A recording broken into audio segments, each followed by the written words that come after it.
Салам урматтуу мекендештер, кандайсыздар, жакшысыздарбы? Баарыңыздардын комментарийлерди окудум. Кыскача отчет чыгардым, көрдүңүздөр, көпчүлүгүңүздөр окудуңуздар, көпчүлүгүңүздөр окубай эле өтүп кеттиңиздер. Жылуу комментарийлердин баарына ыраазычылык айткым келет. Негизи эл менен иштешкен адам, элдин катарында кызмат кылган адам, эл менен сообщество түзүп ушундай проект алып барган адам сөзсүз отчет кылып туруш керек. Жакшы дегенде бул 5-6 ай сайын, ар жарым жыл сайын, жарым квартал сайын ушундай отчет кылып турса, элине мындай эл дагы иштегенин көрүп, эл менен кызматташтык жакшы болмокчу. Меники 2 жыл болду, себеби 2 жыл биз ар кандай тестирование менен эле чектелип жаттык. Ошон үчүн меники бир аз кечирээк болуп калды. Мындан ары ошол проект отчетторду тезирээк кылып турайын деп атам. Азыр запись кетип жатам, мекендештер. Ширинкан дейт. Микрофон сурады, Алтынбек, то есть Акылбек сурады. Ширинкан, Акылбек сураңар берелби. Эфир запись болуп атат. Эмнеге чыгат? Телеграм каналга жүктөйбүз. Да, саламатсызбы. Отабыз. Реестерден алып чыкса болот. Реестрден чыгуунун бир эле жолу бар, урматтуу мекендештер. Любой бир отделение МВДга барасыздар, полицияга, не только ФМС, полицияга барууга желательно. Туура айтып атасыңар. Эме участкага барып, полицейский участкага барып деле жазса болот экен заявление. Бирок рабочий день 15 күн, 16 күн болуп кетет экен. Келет экен. Келип ошол жерден төлөсө дагы болот штрафты. Акылбек айтып атат да, неме жаздым дейт. Сүтөжө. Акылбек айтат, обращение жаздык дейт. Обращение жазып көрдүңүзбү? Сизге ответ канчада келди? Жазса да болот, бирок узагыраак да келет да. Чыдап күтүш керек.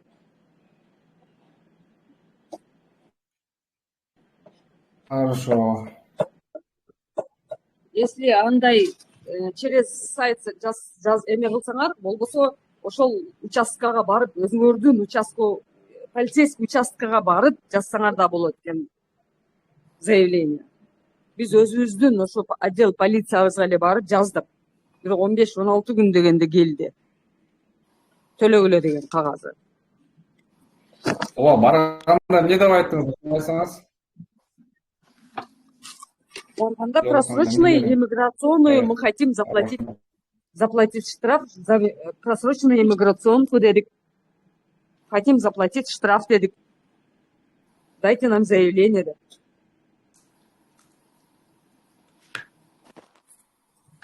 Өздөрү анан жаздыртат экен ошол жерде.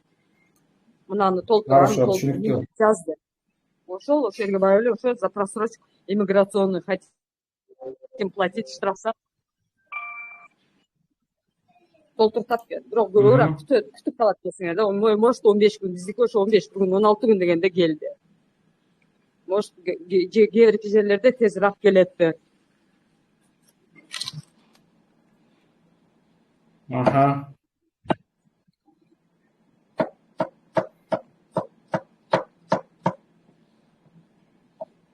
Бир жума экен да, 2 жума максимум.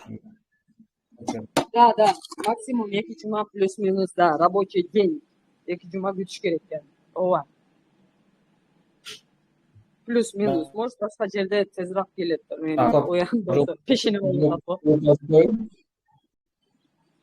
Микрофонго 1 жылга узартканда печать баскан, эми кайра 2 жылга узарткан, дагы печать бастырыш керекпи же бир эле жолу басылабы дейт. Бастырыш керек. Ар бастырган сайын, урматтуу мекендештер, ар узарткан сайын көрөсүздөр. Анан место орун калбай калды, тияк ал өздөрүнүн проблемасы.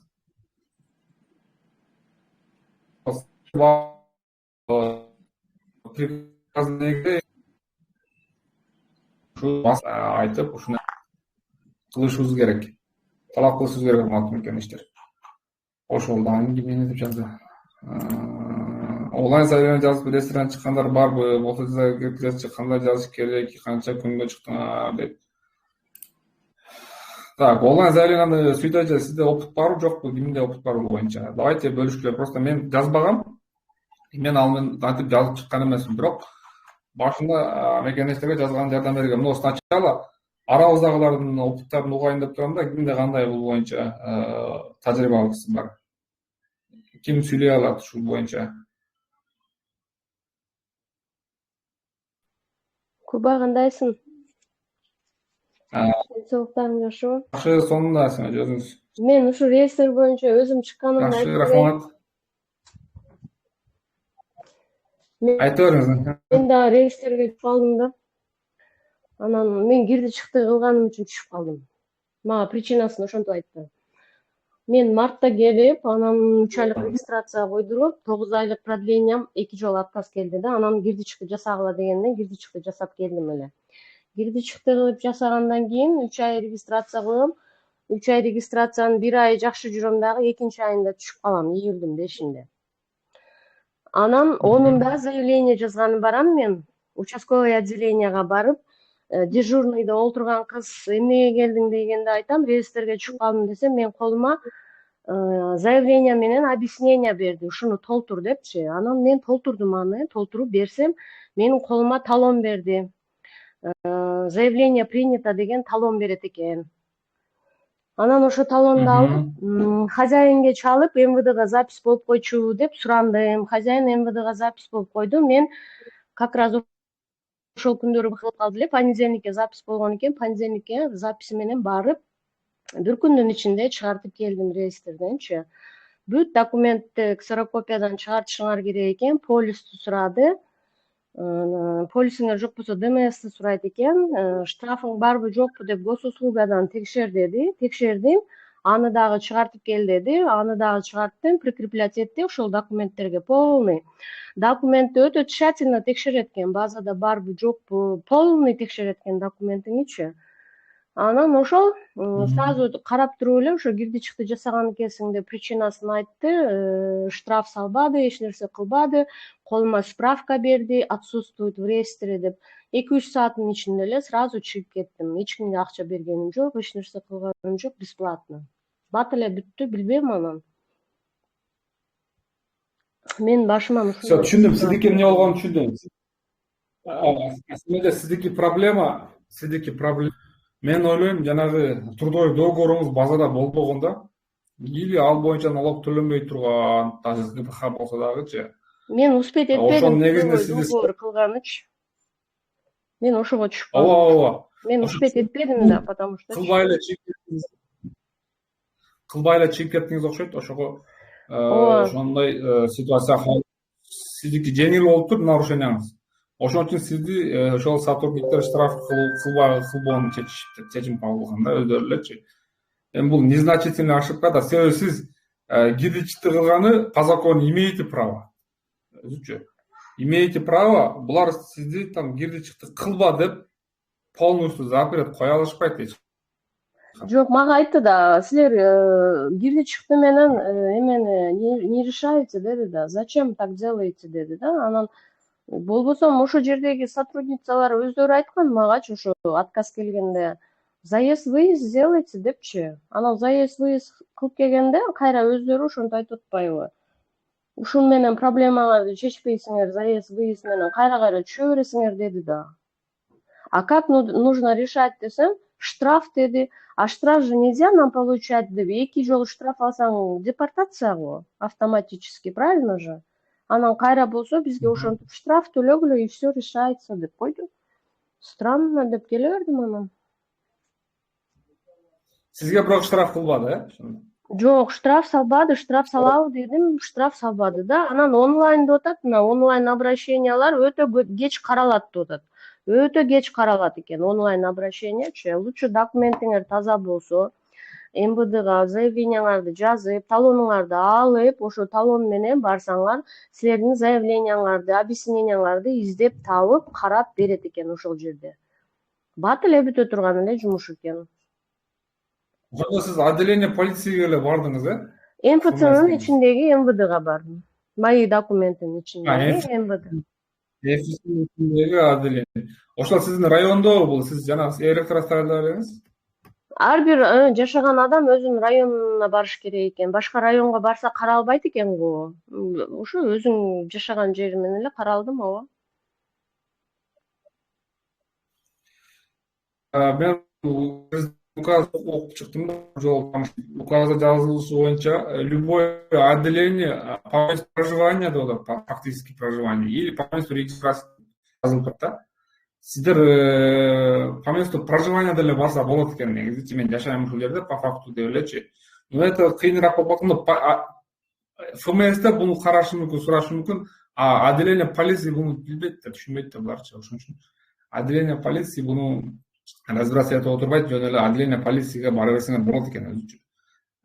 МВДнын именно жанагысына эмес, именно өзүңөрдүн жана ФМСиңерге очередь күтүп, там вака шака болуп турбайсыңар көпчүлүктү. Бул указда жазылышынча, урматтуу мекендештер, полицейский отделениеге бара бериш керек экен, любой. Даже катталбаган райондон башка деле жерге полицейский отделениега президенттин указы боюнча биз ушул эмнеден, реестрден легализация болуш үчүн келдик, ушул түшүп калыптырбыз, такси билбейм деп бара беришиңер керек экен. Куба мына реестрден чыгып атышат го, ОШМВДдан справка берет экен. Ошо справканы сураш керек экен. Отсутствует в реестре деген печати менен справка любой эле эме бериш керек экен МВД. Даже группаларга голосовойлор келип атат. Силер акча менен чыгасыңар, но акча менен чыкканыңар менен какое-то время жүрөсүңөр, но снова түшүп калышыңар мүмкүн деп атат. Эртең сентябрдан кийин уже ал акча менен чыгаргандар өтө тщательно проверка болот депчи. Анан справка менен жүргөндөр, если дагы түшүп калсаңар, дагы келсеңер, дагы каралат деп атат да. Ошол эми МВДдагы мага аял киши ушинтип түшүндүрүп берди да. Ким акча менен чыгарса, у нас здесь все видно деп атат да. Биз баардыгын көрүп турабыз. Ким базага келип, МВДнын өзүнө келип чыгартып атат, а ким за деньги чыгартып атат депчи. Эми баягы отуруп кичине сүйлөшүп калдык да, ошо начальница мененчи, ошентип айтып берди да, көп нерсеничи. Все, рахмат. Түшүндүңөр, уктуңар, урматтуу мекендештер. Мен ойлойм, аябай жакшы отзыв болду, аябай жакшы маалымат болду биздин мекендештерге. Мен ойлойм, уже бул видеону не только Telegram каналга, но и YouTube'га чыгарам го, себеби ушул жери аябай, мен ойлойм, биздин мекендештерге пайдалуу болду. Сизге чоң рахмат, Аксам эже. Аксам эже бизде 2 жылдан бери мен подписчигим, биздин активный подписчигибиз, активный мекендешибиз. Сизге бир жарым айым пайдалуу тийип калабы деп эме маалымат берип койдум да. Полис болсо полисиңарды ксерокопиядан чыгартып алгыла сурайт экен по-любому. Штрафыңар болсо госуслугадан кирип, полный штрафыңарды ксерокопиядан чыгартып алат экенсиңер, потому что чыгартып кел дейт экен. Чыгартып кел дегенде дагы время уже убактыңар кетип атат да. Ошон үчүн силердин ордуңарга башка бирөөнү карап калышы мүмкүн экен да. Ошон үчүн толук документти жаныңарга алып алсаңар, ошондо силерди баттан карап, баттан чыгарып берет экен да.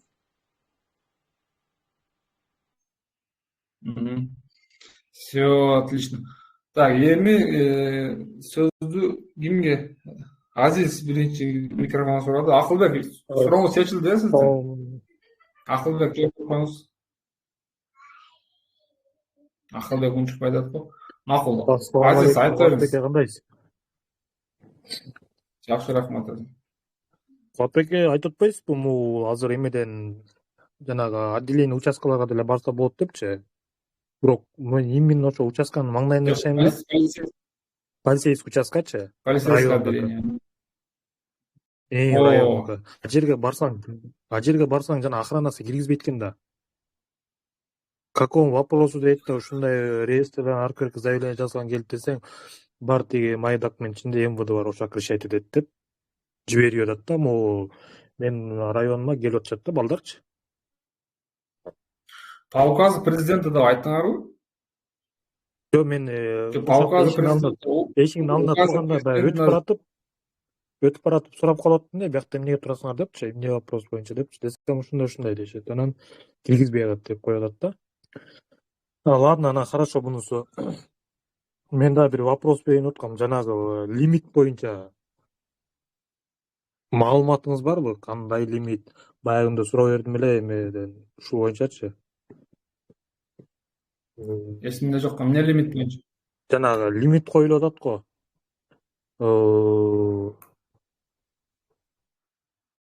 100 миңден ашык депчи. Акчанын лимитиби?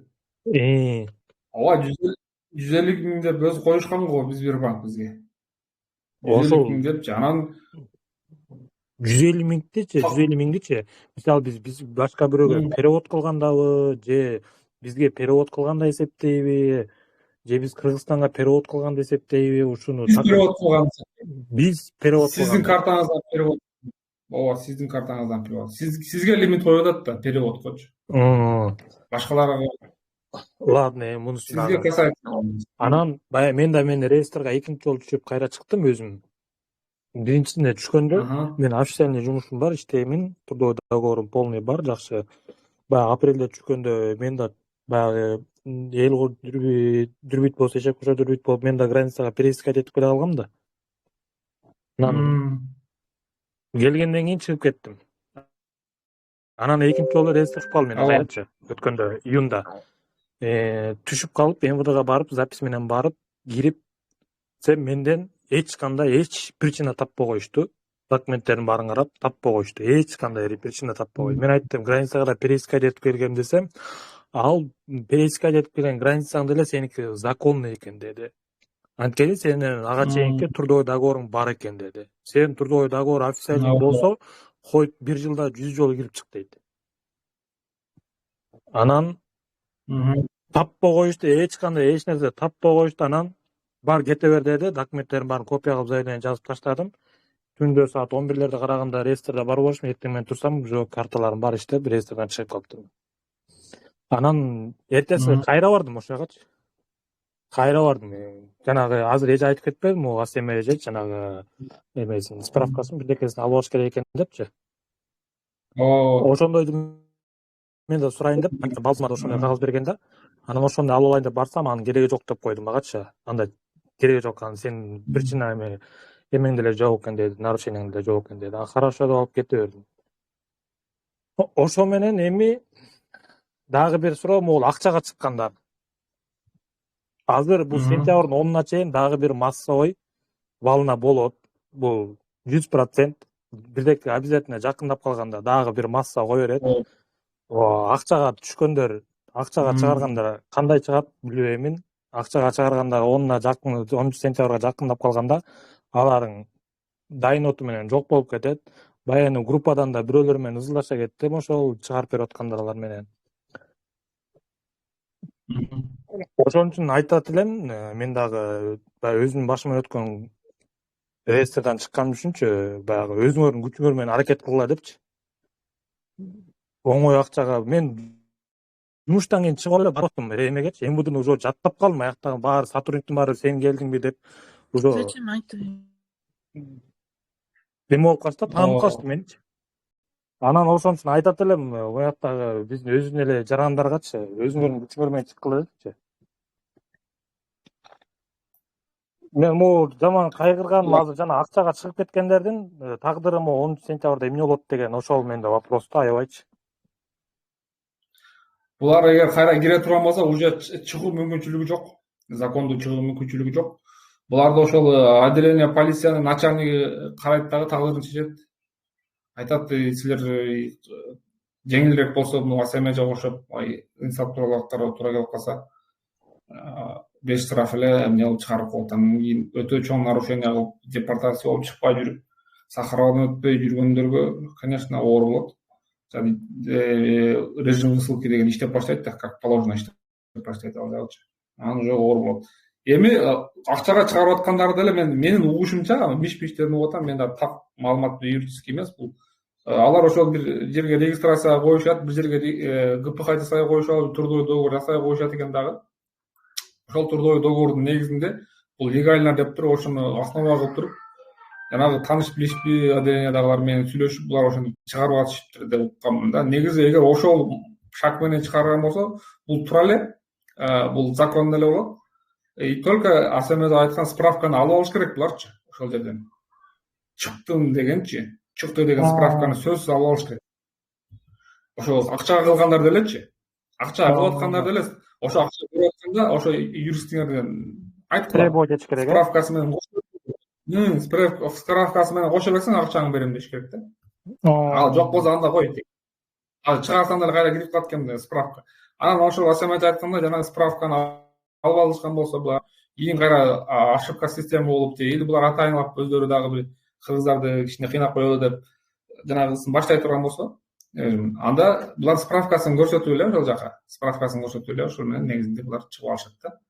Мен ошону айтып кетейин деп атам. Азиз, сизге да рахмат.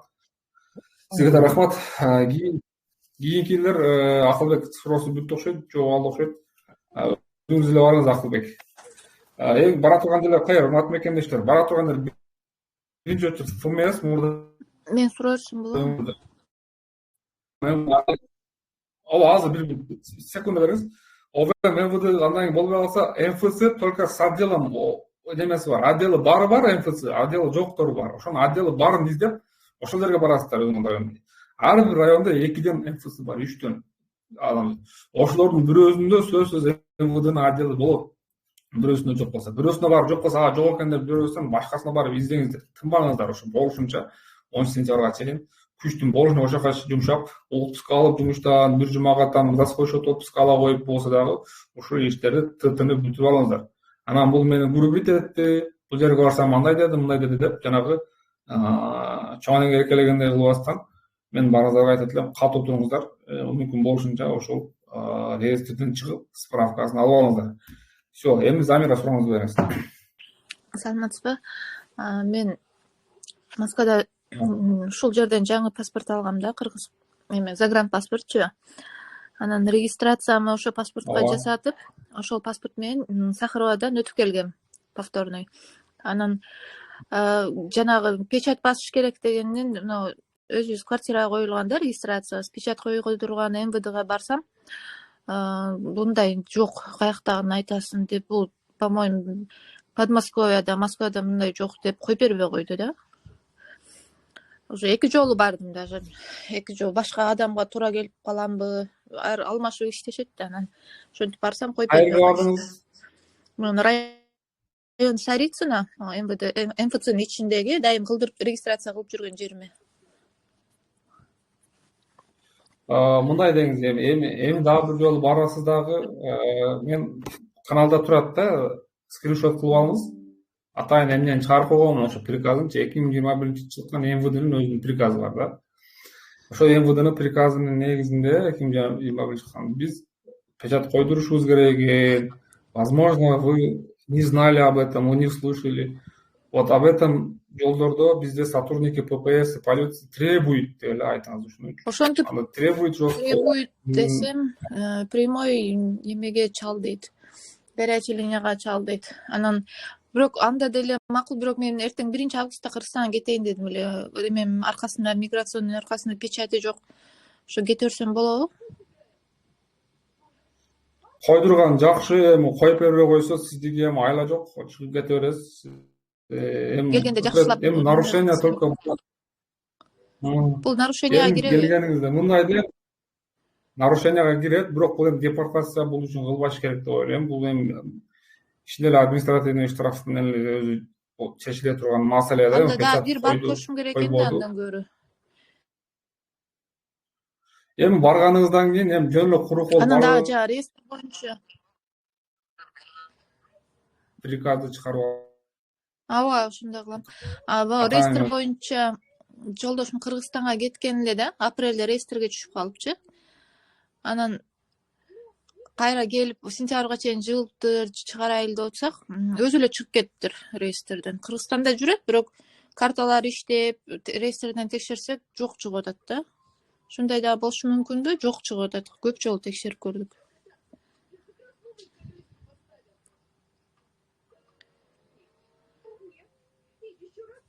Алло.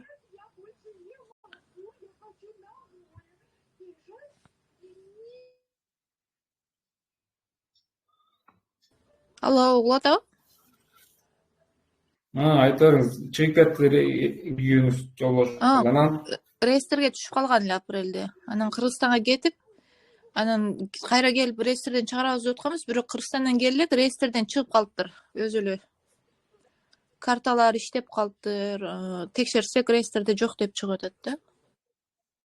Эч нерсе кылбайчы. Ошондой болуп калышы мүмкүн да. Өтө элекпи границадан? Жок, өтө элек Кыргызстанда. Границадан өтө элекпи? Россияга кире элекпи? Жок. Все, анда келе берсин, эч нерсе болбойт. Келе берсин, пока реестрде жок болсо келип, документтерин туура кылып, официальный трудовой договор кылып иштесин, бузбай все жүрө берет. Макул, анда мен ошо просто аэропорттон ошо печатти текшерип атабы, текшербей атабы билбейсиздерби деген. Жок, кетип атканда анда аэропортто печат жөнүндө менден суроо берген жок. Анда жөн эле чыгып кетти. Аэропортто чыгып бала чакамды сурадым, эмне болду депчи. Кантип жүрүштү, эмне кылышты, ошолардын регистрациясын карады, ошолардын паспортун карады, чындыгында ошолор сенин балаңбы ушундай деген катуу текшерди бала чака менчи. Анан ошол именно регистрацияларда иштеген жерибизди сурады. Ошол. Печат сурабайт экен анда. Эми кайра бара бербей бир жолу Кыргызстанга барып келип анан документ кылдырсам дегем да. Барып келе бериңиз. Мына ошол печат боюнча дагычы өтө эме жакшы эме маалымат берип койсоң, азыр аябай текшерип атыптыр ошо печаттардычы. Сен кеткен маалда андай эмес эле да. Азыр өтө тщательно текшерип печаттарды койдуруп анан чыккыла деп атат. Даже МВД дагы айтып атат.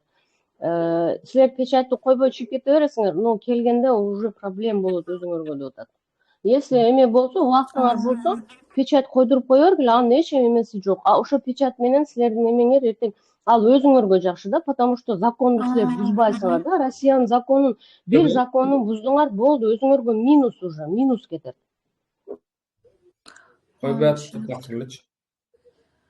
Башка ФОМСке барганда, МФЦ эмес, башка ФОМ отделенияга Эми карабайт да, булар өзүң жашаган районуңа бар деп, аны буну айтсаң угушпайт. Булар только запись менен да бизде.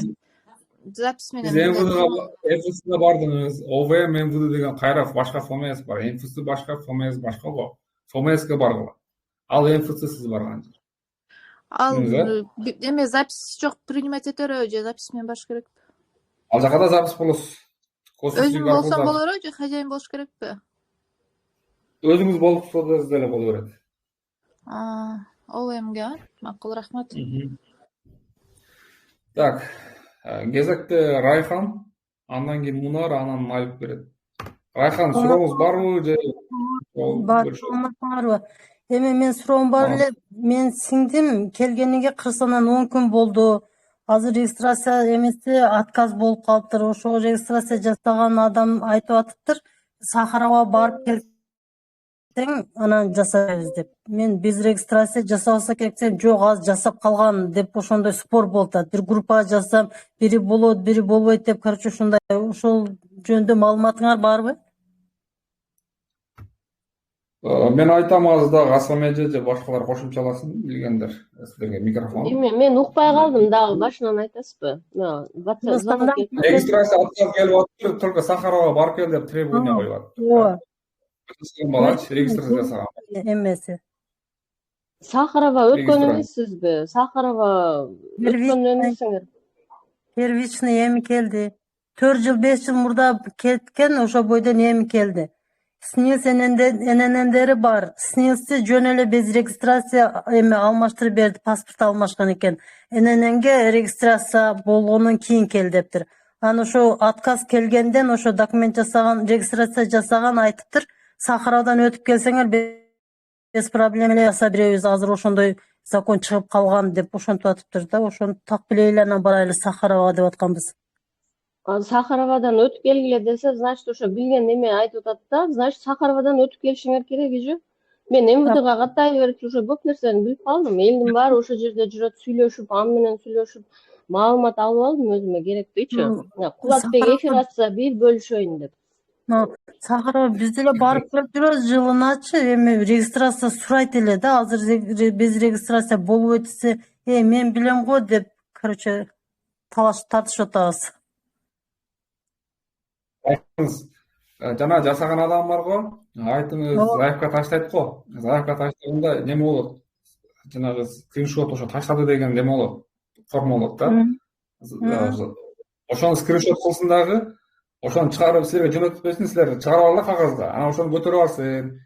Барып регистрация кана деп сураса айтып, биз заявка тартып бүтүп атабыз, бирок азыр өтүп коеюн деп келдим деп барса эссе берет, себеби 30 күнгө без регистрация жүргөн акысы бар.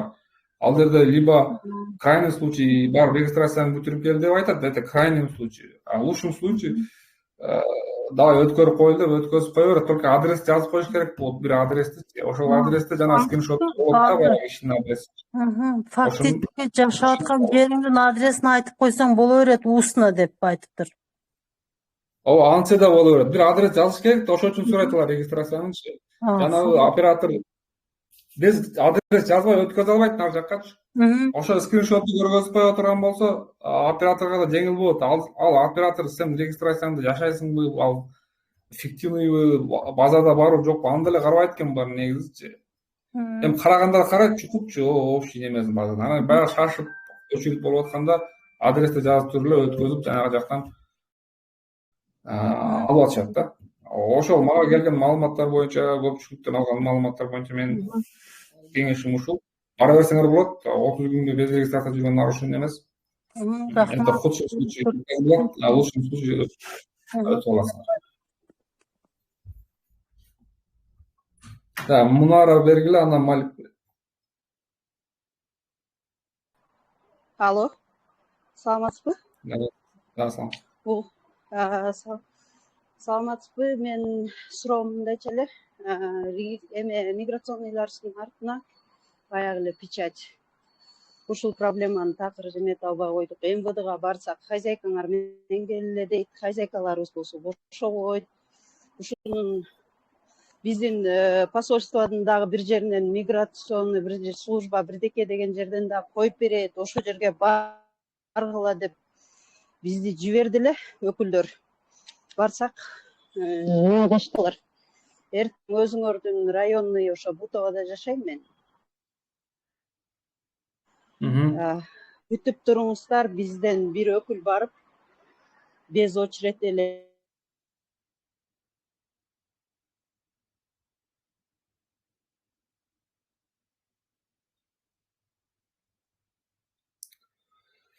Кыскасы түшүндүм.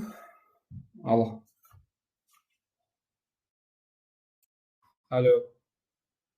Мунара сиздин сурооңуз түшүнүктүү болду. Эми ошо өкүлдү күтөсүздөр эми барып ошол жерденчи.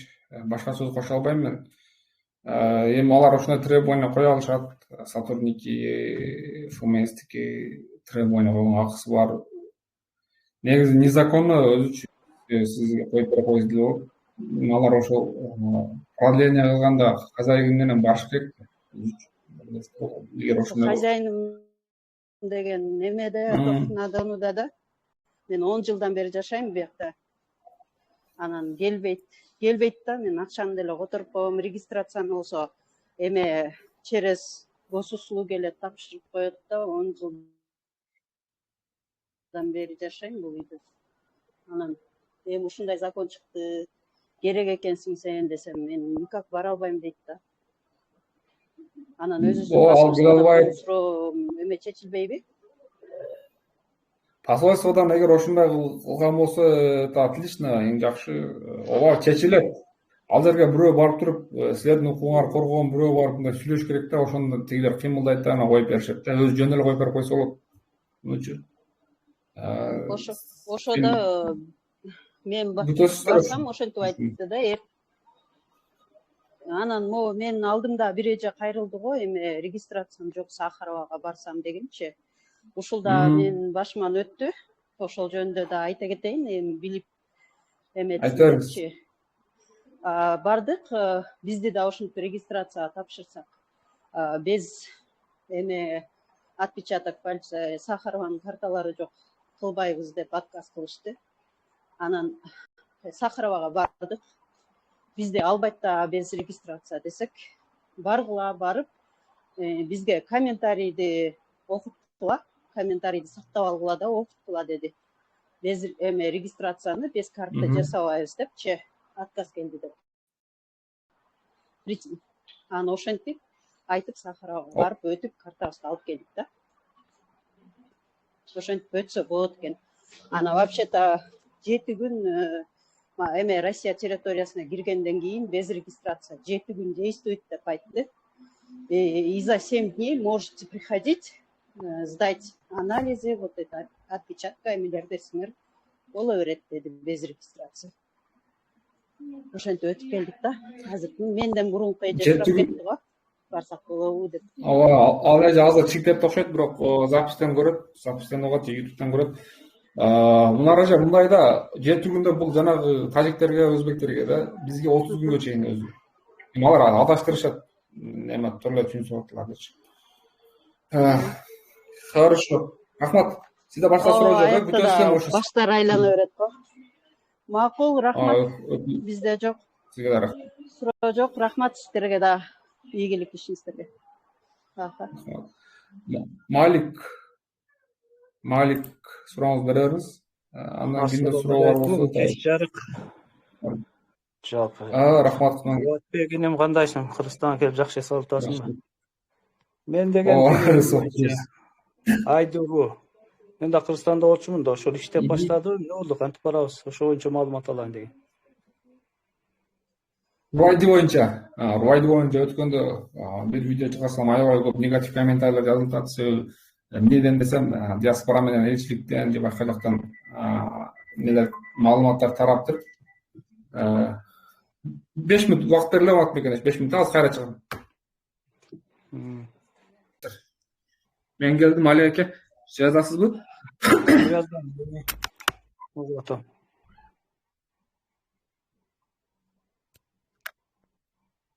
Урматтуу мекендештер, Руайди боюнча өткөн видео чыгардым, билесиздер.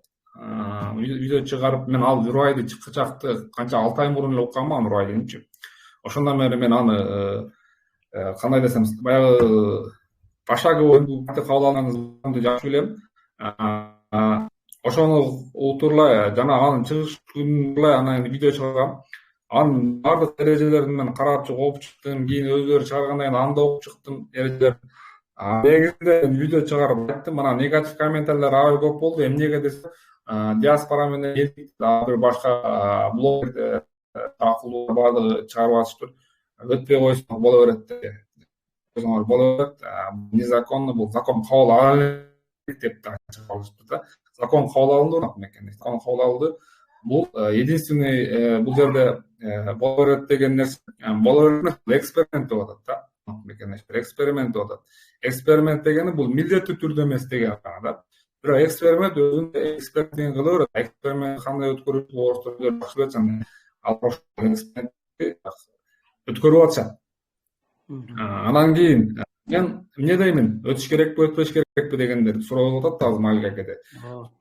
Келсе, колуңуздан келсе Малик аке, кандай экенин өтүштү билип, ошондон өтүп кое бериңиз. Өтүп коюңуз, колдон келинче аракет кылгыла мунучу.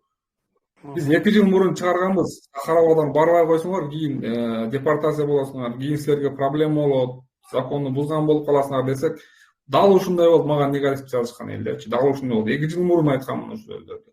Азыр бүгүн ошолор менен азыр өз башыбыз менен азыр көрүп атабыз ушунучу. Азыр мага дагы ошентип негативдер жазылып атат. Куду ошо 2 жыл мурункудай болду. Мен бирок на своем турамын ошол жерде. Өткүлө. Ошол единственный эксперимент деп атат. Эксперимент дегенде дагы бул ошол 4-5 жанагы аталып өткөн аэропорттор международный чоң жана бир наземный Казакстандагы бир наземный баягы пропускной пункт машина менен өтө турганчы. Ошол жерлерде гана эксперимент жүрөт атат. Бул экспериментти орустар башы ооругандан, зериккенден жасап аткан жок, урматтуу мекендештер. Булар бизде ошол контролго алабыз деп жасап атат. Биз эксперимент кылып атканда экспериментке катышпай беришибиз керек. Азыр болбойт экен десе, биздин кыргыздарды билем, таштап коюшту жочу бардыгы. Таштап азыр орду сокто кири чыкты кылып атышат бардыгы. Но бунун кийин последствиясы болушу мүмкүн, урматтуу мекендештер. Ошондуктан не расслабляемся. Мен башынан айткам, не расслабляемся. Именно ушул үчүн да кийин силерге акт түзүлүп, штраф төлөп калышкан мүмкүн. протокол түзүп, именно ошо өтпөй кирипсиң, мынчанчы жыл, мындай деп ушул нерсе болуп калышы мүмкүн, урматтуу мекендештер. Ошондуктан бул видео YouTube'га да чыгып калат, Кудай кааласа. YouTube'дан жанагы комментарий жазган мекендештериме дагы бир жолу кайрылып айтам, урматтуу мекендештер, RUID-ни колдон келишинче өткүлөр. Эми колуңардан такыр эле келбей аткан болсо, макул, эми кийинки келгенде үйрөнүп калаттырсыңар. Мүмкүн Москвага барып да сураштыратырсыңар. МФСК кирип да башка жерлерден маалымат алып, элчилик дагы бир маалымат таратар, бир китеп чыгарар, мындай үйрөнүп алуулар деген электронный хотя бы видеоролик чыгараттыр.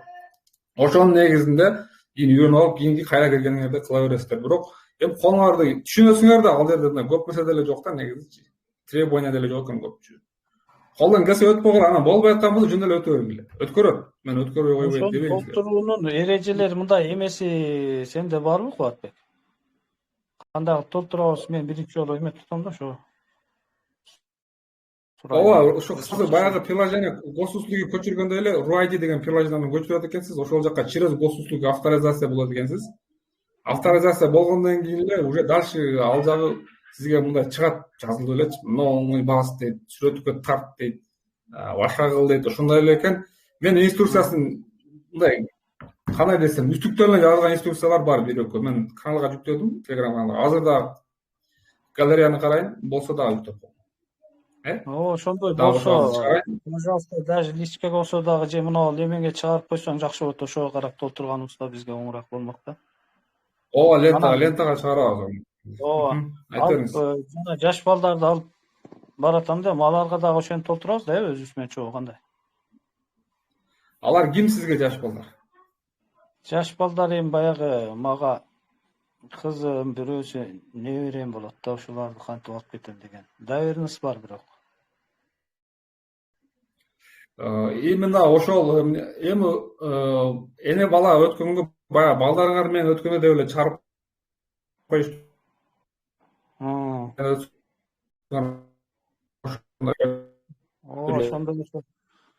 Ошондо болсо жакшы болмок, ошону чыгарып койсоң, пожалуйста.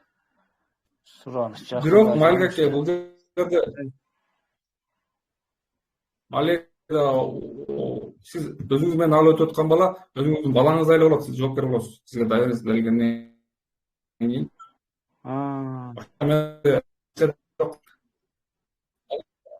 Болсо госуслугиси жок, алар өтпөй эле коет. Аны 6 жаштан өйдө анан ошентип только через свои аккаунты толтурулат. Через свои аккаунты. Сиз балаңыз үчүн толтуруу деген жерин мен таппадым. Кийин чыгарышат. Мен доработка болот. Бул эксперимент азырчы. Эксперимент. Кээ бир жерлер жок болуп калышы мүмкүн. Таппай калсаңыз өтүп кете бересиз, азыр өткөзүп атат. Мен кече эки үлкөн балалар менен өзүм карындашым кетти Москвага, RUID-си жок эле кетишти. Мен өзүмдүн бир тууган карындашым кетти. Жакында элеби? Билем нерсе болуп.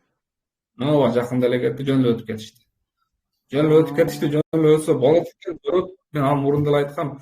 Бирок эми колдон келишинче экспериментке катышып кое беришибиз керек. Булар эми эксперимент ama жаңылып ачкан жок да. Ошондуктан мен настоятельно рекомендую силерге, мекендештер. RUID-ни болушунча видеолорун көрүп чыгып, карап, эки жактан маалымат алып, ошону өтүп кийген аркылуу бул кийин бизге привычка болуп калат. Барып бул нерсе бизге кадимки эле привычка болот. Жанагы азыр бир нерсени толтуруп, госуслугидан пособие алып, башка кылдат го мындай. Үйрөнүп алган эжелер бар могу жердечи. Чокон эже бар билесиздер, группасы эмеси деген пособие болот. Ошого нерсе болуп калат, кадимки деле нерсе болуп калат да. Барабыз мынчасына деп туруп, ошо датаны коюп туруп, ушунчасынан барат экенбиз деп. Бирок киргениң анан чыкканыңды да белгилейт экенсиң. Чыкканың эми 1 жылга кылып кое бересиз го, эми как минимум 1 жыл жүрөсүз да жерде. Ооба. Кайра чыккандачы, анан эрте чыгып кетсеңиз мен ойлойм, нарушение деле болбойт го деп. Ошол. 1 жыл минимум болот, конечно. Анан бул жаш балдарды өзүң госуслугиңе катташ керекпи? Жаш балдарга снилс алынгандан кийин госуслуг ачса болот. Госуслуг ачса болот. Аны ачуу жолдору дагы бар. МФЦда кеңеш беришет. Атак өзү деле адам аракет кылса болот. Дети деген жерге ошол ачып кошо берет да. видеосун чыгарам деп атып, мен унутуптум ал жөнүндө. Ошонун видеосу бала эмелер болсо чыгарып берсең жакшы болот эле. Андан кийинки экинчи суроом жанагы азыр эми биз Кыргызстанга келдик да жанагы отпускной зарплата дегендер бизге келип калды, азыр жыйылып калды. Анан көбүрөөк акча кылсаң эмеге реестрге салып атат экен дейт. Аларды биз могу жактан что-то иштете албай атабызбы? Чыгара албай. Чыгара албай атасызбы? Каяктан чыгара албай атасыз? Сбербанктан, например, аны көбүрөөк акча Перевод кылсаңыз болот. На имя, фамилия. Перевод кылыңыз, на имя, фамилия өзүңүзгө эле башка бирөөгө чакырып. Ошондой болгондо 100 миңден ашып кетсе уже реестрге кирип атат дейт го, ошол үчүнбү? Ошодон чочулуп атам мен. Жок, эми анчалык эми 100 миңди бир убакта которсоңуз сиз подозрениега түшүшүңүз мүмкүн да. Бираздан Анан мурун трудовой договоруңуз жок, налог төлөбөй жүрүп эле вдруг эле 100 миңди дары бери акылдатып токтотчумун. Ошентип картаны блокировка кылып, мына проверка кылган үчүн элечи убактысында. Аны реестрге түшпөсө керек деп ойлойм. Эми түшсө дагы ал жеңил эле нерсе, кайра чыгарыш керек десе элечи. Себеби азыр Кыргызстанда жүргөндө реестрге түшүп койсоң анда перевод керек да бар. Анда бөлүп туруп перевод кылып алса болот турбайбы? Бөлүп перевод кылгыла. 100 миңден ары бери шакылдатсаңар сразу неме алат. 50 миңден перевод кылып, эки адамга перевод кылып койсоңуз алып берсе дагы ошондой болот негизичи. Ошолорду билейин деген чоң рахмат. Ишиңе ийгилик кылат. Сизге да рахмат суроо үчүн. Так, эмне болду макул мекендештер? 1 саатка жетейин деп калыптыр. Общий эфирдин убактысы суроолор бүттү окшойт да. Анан эрежелер боюнча жазам да макул мекендештер. Жаңы эрежелер келип атат. Өткөндө айткам, дагы эле айтам. Каналды дальше өнүктүрөйүн деп атам. Бул убакка чейин мен складта иштечүмүн, ал жактан $1000 ашык айлык алчу элем, $1300 ошондой болуп калчу эле. Ошонун негизинде мен кандай десем, бул жака аз убакыт бөлүп, ошо эфирлер өтпөй ошондой болуп аткам. Эми сиздер менен как партнерство түзүп иштей турган болсам жаңы эрежелердин негизинде, анда мен бул жерден киреше таба баштайм. Киреше тапкандан кийин мен сиздер менен постоянно иштей баштайм да. Постоянно